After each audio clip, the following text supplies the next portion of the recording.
ko po ngayon sa inyo ay tungkol sa Thanksgiving, pasasalamat. Ang isang anghel, gusto ng ating Panginoon kung ano yung ginawa niya kay Abraham. Itong palang salita na to na "you found favor in the eyes of your maker" ay sinabi rin po ito kay Abraham, sa ancestor Abraham. Sabi niya, gusto ka i-bless ng ating Panginoon, sabi doon sa farmers, kasi itong farmers ay napakahirap ng kanilang buhay. Sabi niya, kaya sabi, ay bibigyan kanya ng 3 wishes, sabi, 3 request. At sabi niya, pero sa isang kondisyon, na kung anong i-request ay magiging *2 sa iyong kapitbahay.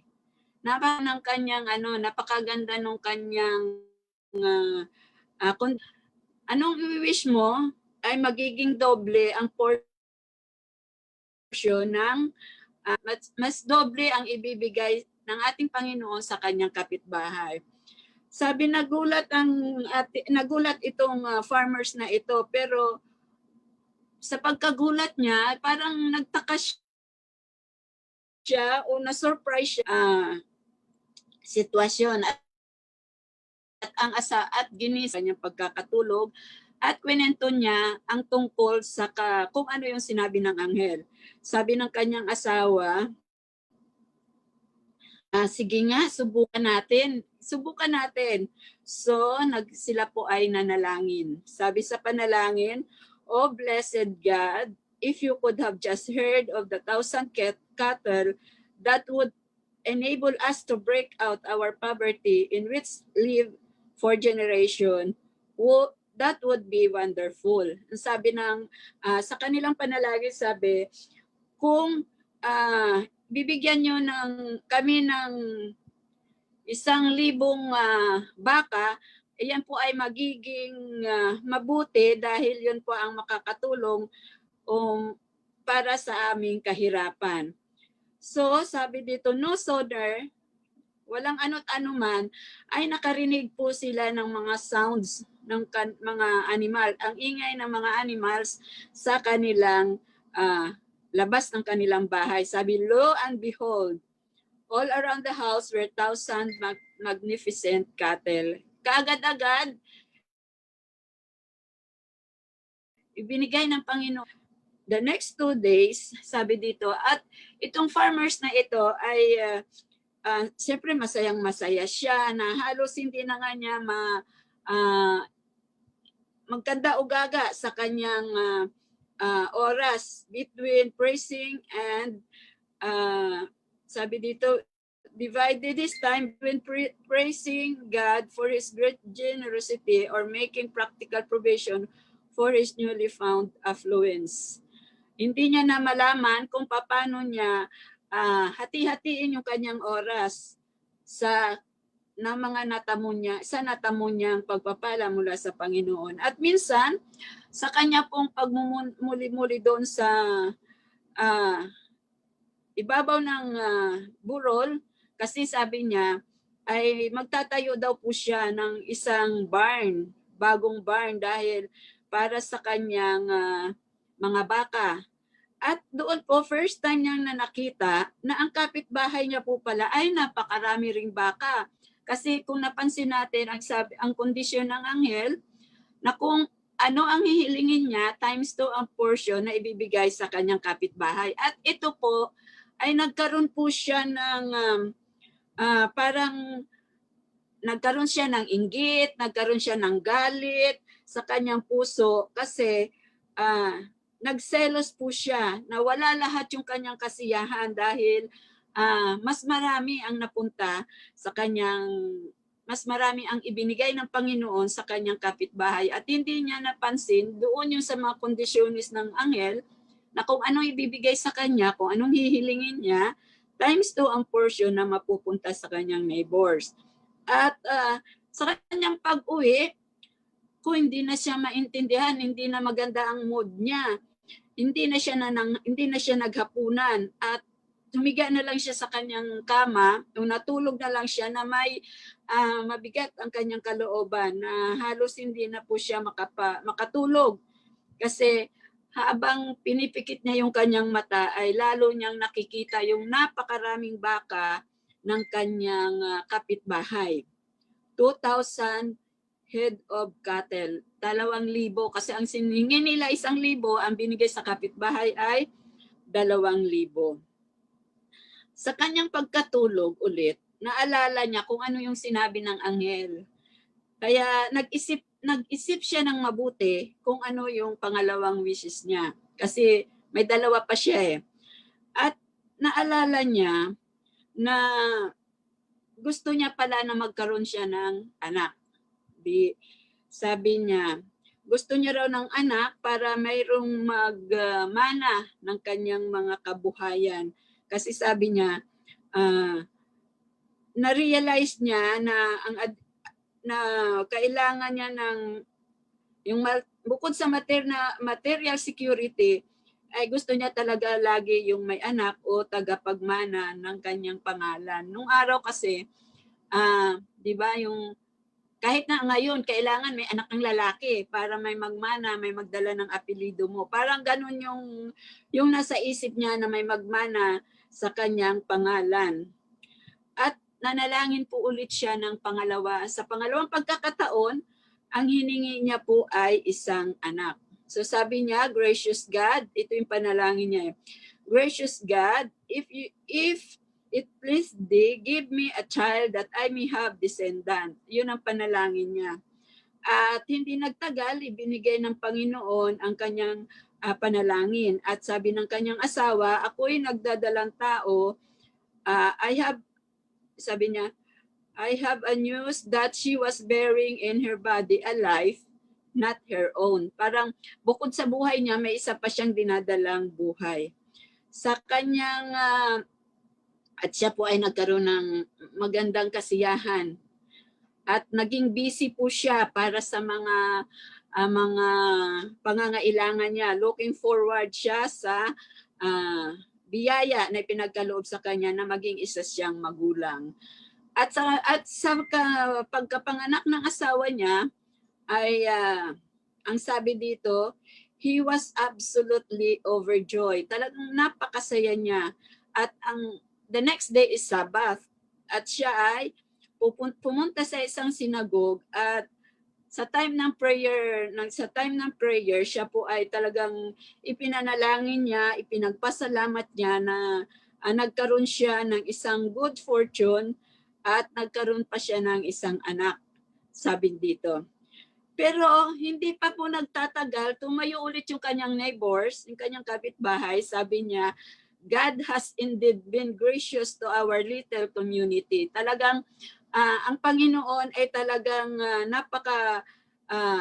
gracious na nagbigay pa siya sa kanilang maliit na komunidad. Sabi dito, I had twin sons before last night. I born last night. Sabi, thanks be to God. No, di ba? Ang kanya isang anak, ang kapitbahay niya ay twins. Naku, lalo po siya, nung marinig niya po yung pasasalamat ng farmers na yun, ay lalo po siyang nagalit. Iba talaga ang mood niya. Parang instead of being joyful, he was filled with canker of jealousy. Yun. Palang, siguro talagang nag-upuyos ang kanyang damdamin sa selos. Kasi siya isa, kapitbahay niya ay 2 anak ang ibinigay. Dito sa pagkakataon ito, nagkaroon po siya ng dark emotion. Siguro sa galit niya. Hindi na, sabi niya, hanggang gabi talagang galit siya. At alam niyo po ba, nag-isip siya kung ano pa yung pinakamabuti sa pangatlong kanyang request. Alam niyo kung anong ni-request niya? Kasi nga, ang isip niya, sa kanyang isa, ang kapitbahay niya ay 2. Ito po yung kanyang request. Sabi niya, Lord, please gouge out my right eye. Yung kanang mata, pinapaalis niya. Kasi isang mata yung pinaalis niya. Ang ini-expect niya na ang kapitbahay niya ay 2 mata ang aalisin. 'Di ba? Kasi isa sa kanya, dalawa. Sabi, so sooner, sabi dito, mamaya-maya, ang anghel ay dumating sa kanya. At sabi ng anghel, wise son of Abraham, have you turned such dark desiring? Bakit nagkaroon ka ng maitim na balak? Sabi niya. Bakit sabi niya, bakit yan ang gusto mo? Sabi niya. Alam mo ang sagot niya, I can stand to see my neighbors prosper. Sabi niya, hindi niya raw kaya na makita niya o nakikita niya yung kanyang neighbor o yung kanyang kapitbahay na prosperous o maunlad. Sabi niya, I gladly sacrifice half of my vision for the satisfaction of knowing that he'll never be able to look on what he was. Kasi ang ine-expect niya na kung ipagkaloob sa kanya yung pangatlong hiling niya, natanggalin yung kanyang right eye, ang kapitbahay niya ay dalawang mata ang aalisin para hindi niya na makita yung kanyang kung anong mayroon siya. Yung sa kapitbahay niya, para daw hindi na makita ng kapitbahay niya kung anong mayroon siya. Sabi pa, at sa kasunod po noon ay talagang mahabang katahimikan at nakita po ng farmers na umiiyak, nalungkot ang anghel sa kanyang harapan. Sabi dito, oh, why, O son of Abraham, have you turned the occasion to bless into a time of hurting? Sabi, bakit yung blessing na natatanggap mo ay gusto mong maging parang turn into hurting, parang hindi siya naging masaya, kundi gusto niya pang magkaroon ng hindi magandang mangyayari. Sabi dito, your third request won't be granted. Sabi ng angel, hindi, yung pangatlong request mo ay hindi pwedeng ipagkakaloob. Sabi niya, not because the Lord lacks integrity, hindi dahil ang ating Panginoon ay kulang sa integridad, kundi but because He is full of mercy. Dahil napaka-merciful, napaka-maunawain ng ating Panginoon, kaya hindi niya ipinagkaloob yung pangatlong request. Sabi niya, however, know this, sabi, O foolish one, you vote a darkness not only to yourself but to the heart of God. Doon sa kanyang request, doon sa kanyang naging damdamin, sabi niya, hindi mo lang binigyan ang iyong sarili ng kalungkutan, kundi ang ating Panginoon, ang puso ng ating Panginoon. Sabi pa, ano daw po ang moral lesson na makukuha natin sa kwentong ito? Diba sabi dito sabi pa, if you want to be miserable, then compare what you have with what other people have. Kung gusto mong maging yung buhay mo miserable o yung akala mo, ang kalagayan mo ay miserable, hirap na hirap ka, akala mo ikaw lang yung mahirap, pero sabi niya, tingnan mo yung iba, there will always be somebody. Sabi dito, there will always be somebody with more than you. Yung parang tingnan mo yung iba, may mas miserable pa sa buhay mo dyan, nasa kapaligiran mo lang. And they will always be. Lagi daw yun. Sa pamamagitan ng kanyang opinion, akala niya siya lang yung mahirap, pero mayroon pang mas mahirap. Itong kwentong ito ay similar po ito sa kwento sa Matthew 20:1-16. Itungkol po ito sa vineyard owner, yung sa kanya pong workers na nag-umpisa ng maaga, nag-umpisa ng tanghali, nag-umpisa ng hapon, yung pare-pareho ang sweldo nila, di ba? May nagreklamo doon bakit ganun? Siya nga, sabi nung unang nag-umpisa, halimbawa 8 8 to 5, may halimbawa nag-umpisa ng 8 to 5, tapos 12 to 5, tapos 3 to 5. Tapos nagreklamo ngayon tong 8 to 5. Bakit ikaganon? Pare-pareho ang aming sweldo, samantalang yung iba ay tanghali naman na nag-umpisa. Ang iba nga 2 oras na lang. Pero sabi nga dito, rather than being great for a good pay, they had been promised that he had received. They were unhappy. Hindi daw sila masaya at critical of the vineyard owner for not giving them more. Kasi hindi sila masaya dahil nga doon sa pagbibigay sa kanila ng hindi patas. Sabi, di ba, sa Ten Commandments, sabi dito sa Exodus 20:17, huwag mong imbutin ang bahay ng iyong kapwa, huwag mong iimbutin ang asawa ng iyong kapwa, ni ang kanyang aliping lalaki o babae, ni ang kanyang baka, ni ang kanyang asno, ni anumang bagay ng iyong kapwa. Kasi dito, to covet, to be jealous of what other people have, to envy those who have more. Kung tayo daw po ay mag-iimbot, maging magsiselos, o to envy, magsiselos pa rin yun eh. Parang, kumbaga sa Bisaya, nahisa, yun.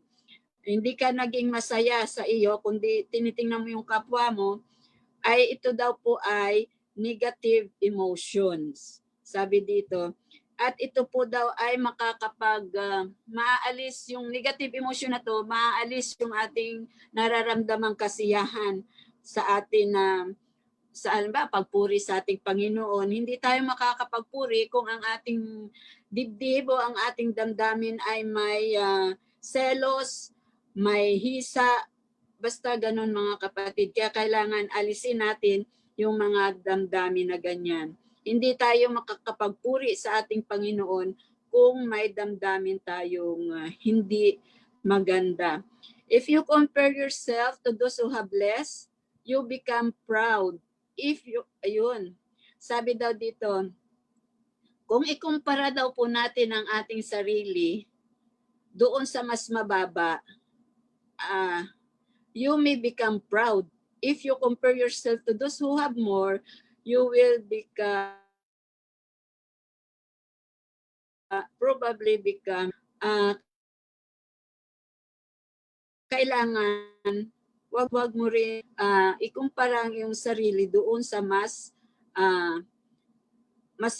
nakakaangat sa buhay mo kasi magiging you will be probably resentful. Sabi pa, God wants you to become content and grateful.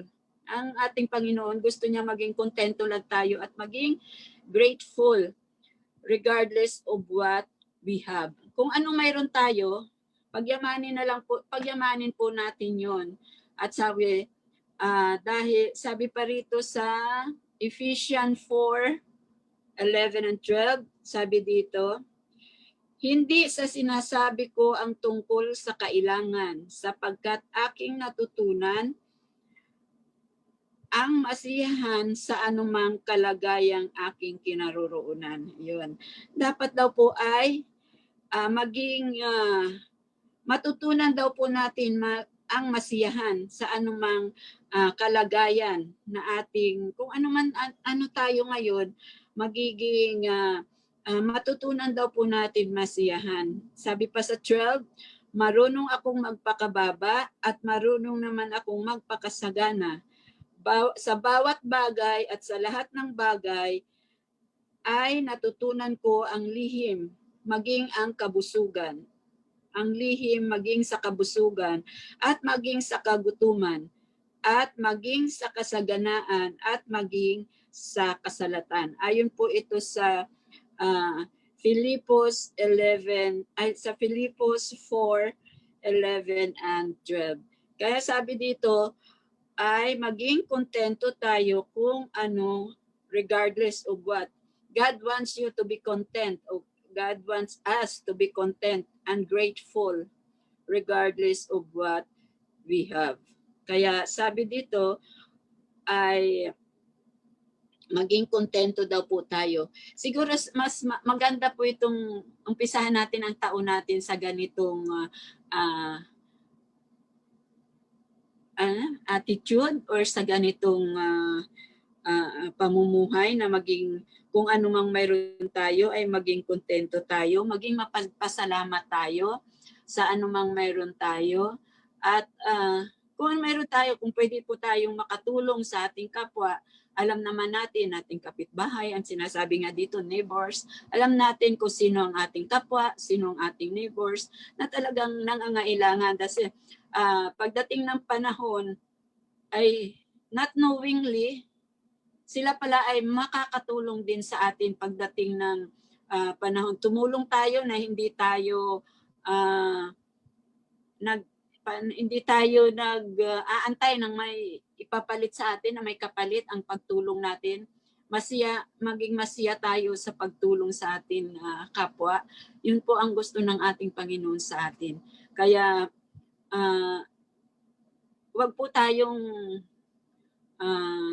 may term kasing ganun wag po tayong mainggit kung anong mayroon ng ating kapitbahay. Kung sila ay nakakalamang sa atin, di ba, dapat natin ipagpasalamat pa yun, kasi darating ang panahon, pag nangailangan tayo, itong mas nakakahigit sa atin, mas malamang na yan ay makakatulong din sa atin.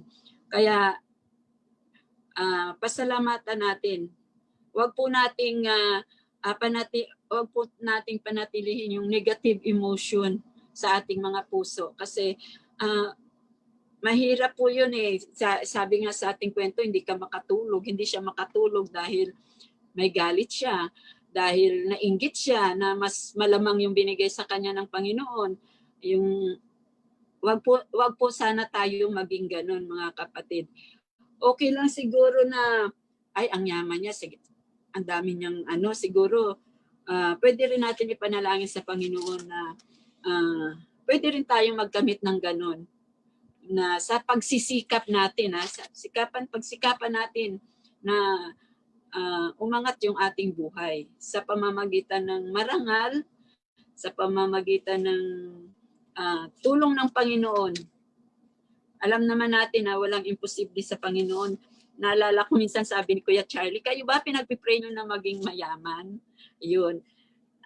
Alam naman natin ng ating mga prayers ay nakakarating sa Panginoon.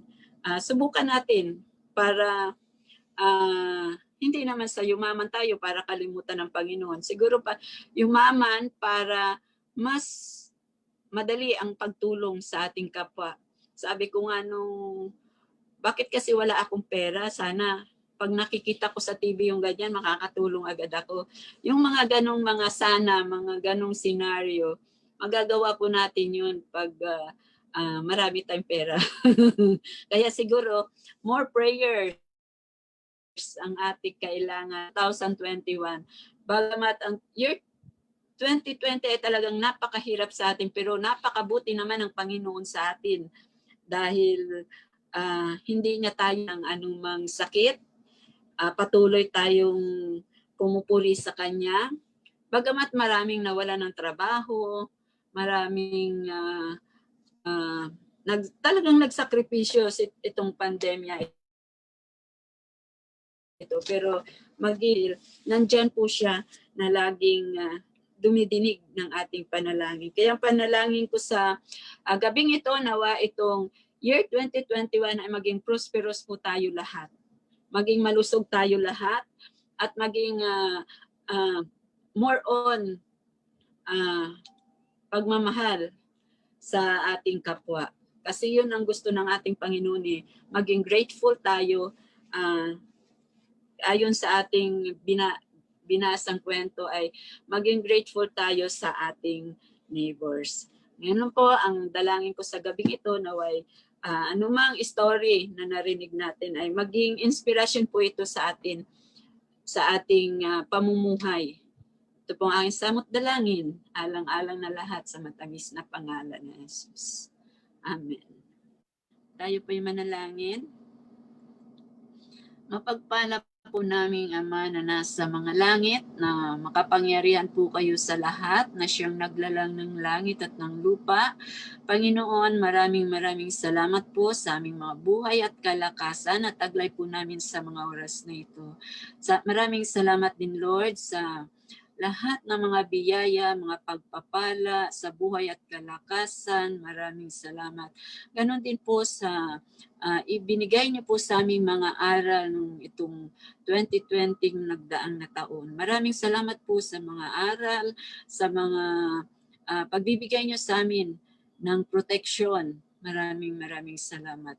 Panginoon, dalangin namin sa gabing ito na nawa itong 2021 ay maging grateful po kami, maging mapagpasalamat po kami sa anumang mayroon kami sa mundong ito. Nawa Panginoon, makatulong din po kami sa aming kapwa na at wag din po namin imbutin kung mayroon ang aming kapwa. Maraming salamat Panginoon sa lesson na ipinagkaloob niyo sa amin sa gabing ito. Naway taglayin po namin ito, maging inspirasyon po namin ito sa aming pamumuhay dito sa lupa.